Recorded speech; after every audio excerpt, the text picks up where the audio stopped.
is All Things Considered. I'm Alyssa Blah. And I'm Audie Cornish. When contenders for the Academy Awards are announced tomorrow, a film called Blackfish could be among the nominees. It's on the shortlist for Best Documentary. But executives at SeaWorld say it is flawed.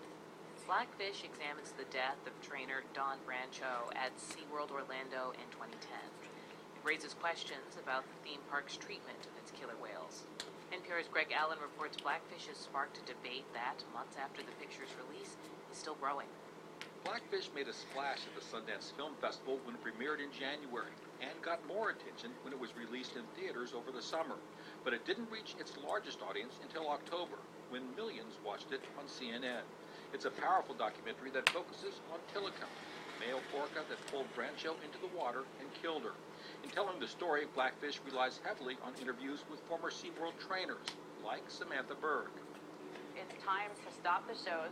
It's time to stop forcing the animals to perform in basically a circus environment. And they should release the animals that are young enough and healthy enough to be released.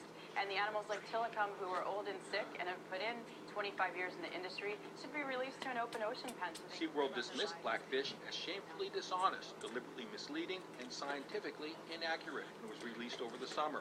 But then the company went silent. Timothy Coombs, a communications professor at the University of Central Florida in Orlando, says the company seemed to be hoping the controversy would fade. But the attention spiked and kept going as more and more music artists began to cancel at SeaWorld, and it just escalated on them very quickly, and I don't think they anticipated that. Responding to online petitions from fans, Bare Naked Ladies, Willie Nelson, and several other musical acts canceled engagements at SeaWorld. Using social media, advocates are now attempting to put pressure on SeaWorld partner Southwest Airlines and other corporations. It's a movement that includes many young people, like Kira Kotler. She's a 10-year-old from Malibu, California, who watched Blackfish with her dad. It's like seeing you get pulled away from your family, and I felt a little sad, and I cried in one part of the movie, and I just wish that that did not happen. After seeing the film, Kotler convinced students and a principal at her school to cancel an overnight trip to SeaWorld San Diego, a trip the school has done for a decade. The school now is making plans to take students on a whale-watching trip instead. Last month, SeaWorld finally responded. The park published an open letter in several newspapers that didn't mention Blackfish, but defended its record caring for killer whales.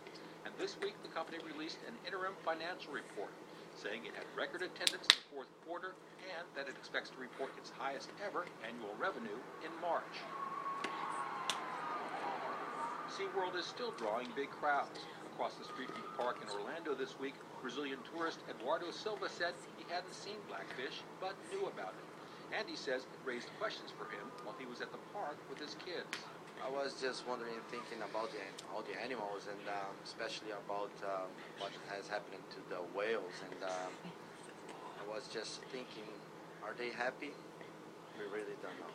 That's the question. This was Silva's second time to SeaWorld, but he said he didn't know if he'll be coming back. While SeaWorld has largely avoided taking on Blackfish and the film's supporters directly, in recent weeks others have stepped in. Blogs that cover the theme park industry have been critical of the documentary. And on social media, supporters of the theme park have mounted an anti-Blackfish backlash that includes former SeaWorld trainers like Kyle Kittleson. I say, as someone who's worked with the animals, I can assure you that they are in the best of hands. There is no harm being done to them. There is only the best possible care being provided for them. University of Central Florida professor Timothy Coombs says, for now, SeaWorld can't hope to win over its critics. But the defense of the company taking shape in social media is important, and that it reinforces SeaWorld supporters and customers.